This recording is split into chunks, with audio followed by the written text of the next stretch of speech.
everybody, it's Mackenzie with Real Living, and today we are throwing it back and we are talking about my pregnancy and basically what we did before I got pregnant, how we found out, how I told Tyler, which is my husband if you didn't know, how we told our parents, and everything that kind of goes along, good and bad, with pregnancy. You are going to hear me be very real, which is the whole point of this channel, about things that were said to me that, you know, were really hurtful, or things that helped me along the way. Who was helpful? And my point to this video is to inspire not only those who maybe can relate to me with the things that I'm going to share and the stories I'm going to tell, but also to make you very aware and mindful of the words that you speak to people every day. So first so that's a little preface of what this whole video is going to be about. But first I want to tell you guys basically what we did to get started, besides the obvious. So first things first is I drug Tyler along with me to go meet with my physician assistant, and I just said, hey Stace, you know, this is something we want to start doing. We want to start a family. What should I be doing? And basically she said, you know, you're young, you're 25 years old, and your body wants to get pregnant. Your body wants to have a baby. So you need to start taking prenatals, which is exactly what I did. One of my girlfriends suggested that I go on this app. I totally forget what it's called, and I'll tell you why later. And it tracks your cycle. So I started doing that, and literally within one try, boom, we're pregnant. So I didn't even know, actually. I was only one day late. It was right before Christmas, and I was running to the store to buy a last-minute Christmas gift for my little cousin. And I walk in the store, I find what I need, and I'm like, you know what? I'm just going to go buy a pregnancy test. Never taken one before. Don't even know what kind to buy. Totally in the dark. Go pick one up, go home. I didn't tell Tyler, so be mindful of that. He did not know that I was even a day late, and that's normal for me. Like, my cycles aren't usually like spot on all the time. So I was like, yeah, just for fun, you know, I'm just gonna see. Go upstairs, get home, and I was gonna wait. I forgot to tell you this. I was going to put the test in our linen closet and like wait until I was for sure, like, definitely late.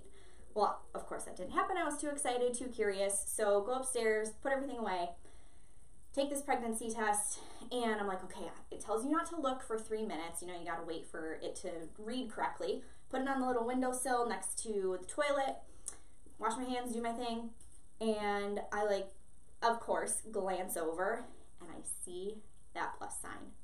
And I was wearing this super heavy wool sweater with pockets, and I instantly was, like, sweating. I was like, this is impossible. Like, I don't know what to do, how to respond, how to react. Am I reading it right? Got the pamphlet out, double-checked.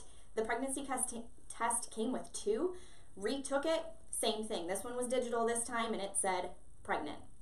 And this is 2 days before Christmas, you guys, so I was like, oh my gosh, this is awesome. Like, I'll wrap up whatever I'm gonna make to surprise Tyler and give it to him for Christmas. I put the sticks in my pocket, because that big sweater, remember, had pockets.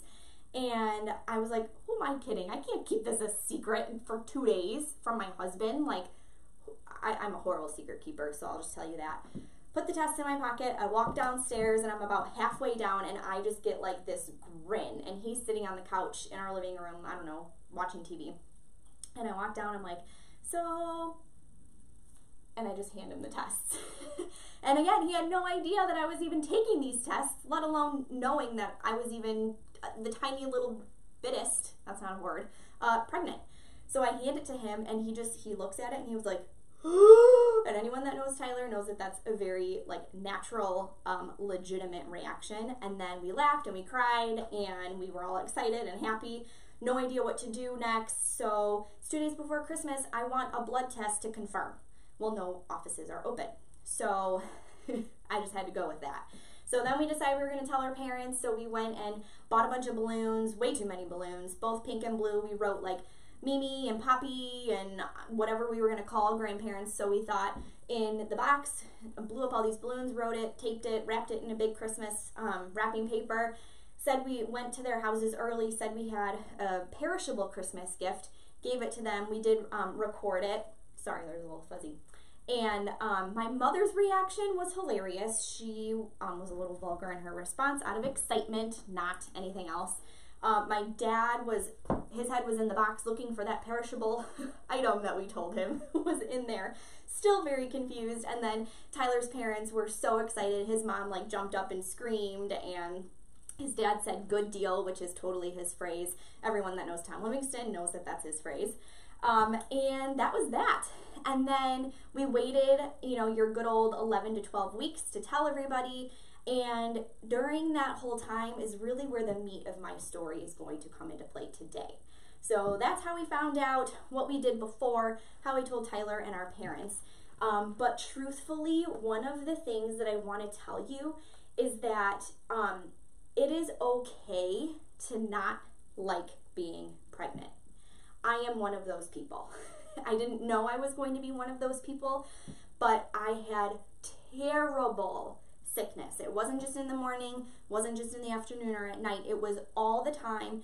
Hit me like a ton of bricks and boom, I'm sick, like all the time. It was something that worried me.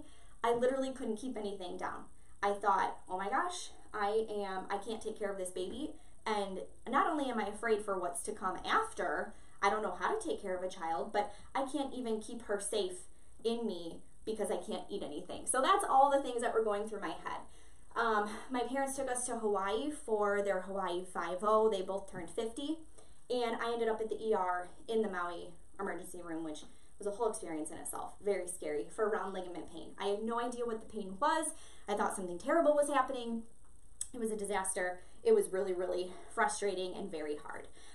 So that was one of the reasons that, I was not enjoying pregnancy, is because I was sick all the time. Another thing is I didn't show. It took me 5 months to get a baby bump because I was so sick. And as frustrating as it was really extra frustrating because I felt like people weren't believing that I was actually pregnant, because they would say things to me like, no joke, they would say, are you sure everything's okay? Like totally second guessing me. And I'm like, yes, everything's fine. I just am one of those women who was sick all the time and was not getting a baby bump as quickly as everybody else. So as soon as I had that bump, it was like, oh, I was praying for that bump. So it was like a little bit of body shaming almost, because I constantly felt like I was doing something wrong, even though those things were totally out of my control. And, it's not anything that I could do about it. I did my best. I took all my vitamins. I ate as much as I could. I drank a ton of water. I stayed away from all the things that everybody says you should stay away from. I felt like I was doing everything right.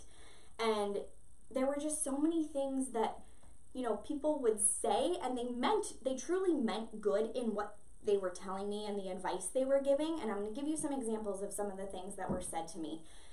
But it was really hurtful, especially for, number one, a pregnant woman. Number two, somebody whose hormones are like completely out of whack. I was already very self-conscious about the way I looked. One part of me that I am very gifted in was out of control. Like just yesterday, we cleaned out our closets and I found 8 different bra sizes. My mom and I would go shopping like every single week because my bras were not fitting. Like that kept growing, but my belly wouldn't.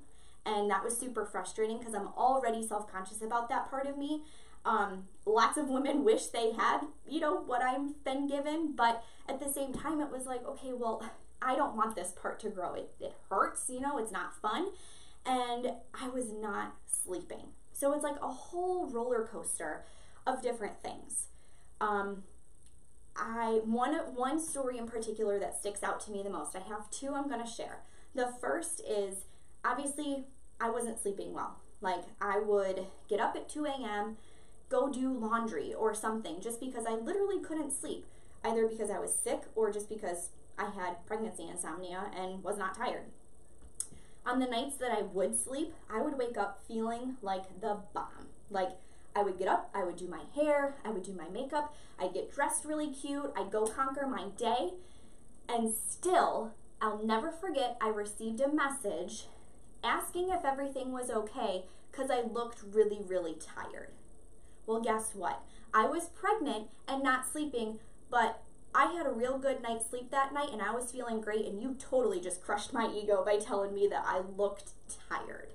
And I know it came from a place of goodness, and people would say that to me, like in person, are you okay? You don't look good. I'm like, oh my gosh, really? I know it's coming from a good place, but don't tell a woman they don't look good, or don't tell a woman that they look tired.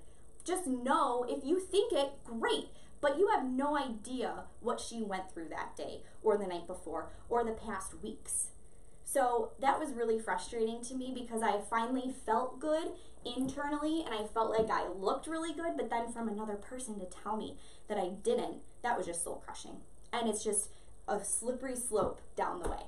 So all of those little things totally had me in this negative, horrible state of mind about being pregnant, when I should have been planning and enjoying it and being happy during the times that I did feel good, rather than focusing on those negative things that were said to me and the way I perceived it.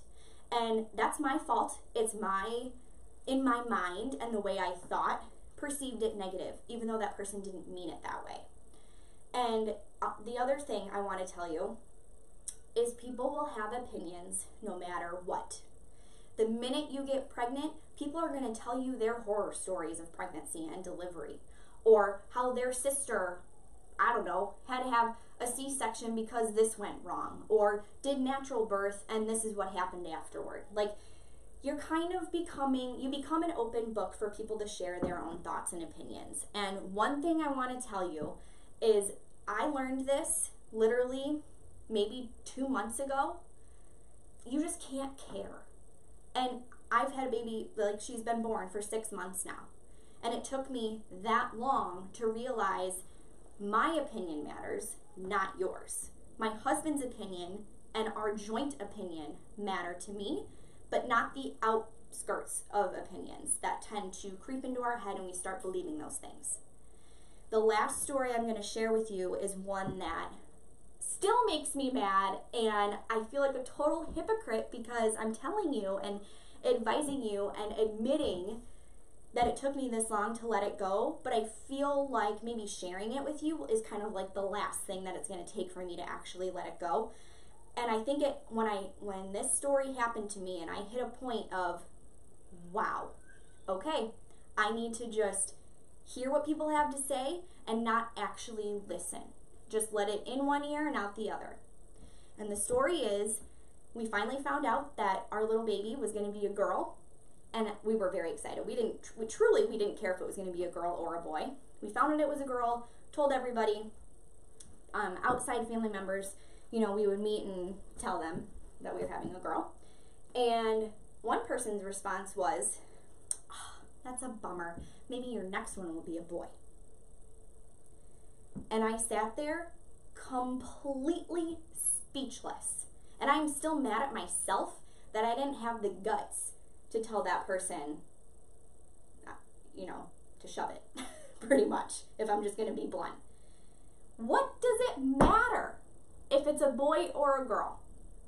Truly, I don't know what this woman meant by it, but I had no idea what to say in the moment, and I just said, oh, we're excited, woohoo.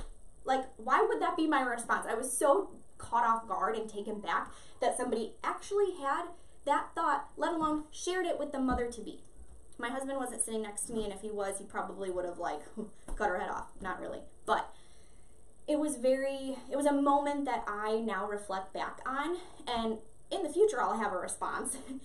But it shouldn't matter. That person's comment shouldn't have affected me as much as it did, because we were so excited to be having a girl, and it didn't matter. But I'm telling you these stories because I want to relate to the women who do get these hurtful things said to them, and I want you to know that it doesn't matter. Again, I'm going to say it again, and I want you to hear it. Other people's opinions do not matter but your own. And it's going to influence the way you react to what's happening to your body. And these are 9 to 10 months of really important things and important times that you need to be taking care of yourself, both mentally and obviously physically, to the best of your ability.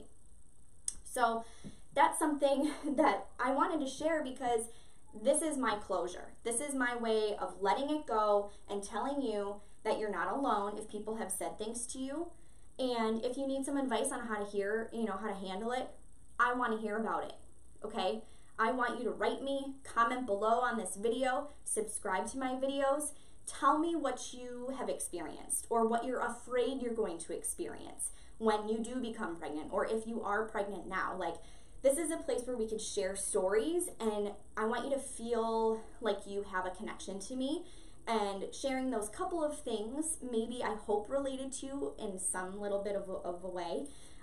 But after realizing that no one's opinions but mine matter, I was able to really focus in on the positive part of pregnancy and kind of come to terms with it's okay that I didn't like it. I didn't like being pregnant because of the way it made me feel. I didn't like it because of how other people were controlling the way I felt about myself and the way I felt like I looked, which is a huge thing for me because I'm in the fashion business. So the fact that I'm very self-aware of making other people feel beautiful, I was really lacking in the way of making me feel that way, which if I don't take care of myself, I can't take care of all of you. So my point in sharing my stories is to make you feel like you are not alone and that you could do this and you can conquer it, and it's okay to not like the way you feel when you're pregnant. You don't have to like it. A lot of women love it. They wish they were pregnant all the time. I am not one of them, and that is okay. And I felt bad about that for a long time. So now I'm here to tell you it is okay. You're not alone, and I want to hear from you. So thank you so much for watching. Please click that subscribe button, and I can't wait to share my next video with you. I would love to hear topics that you guys want to hear about so that I'm covering things to help you and to relate to you the most.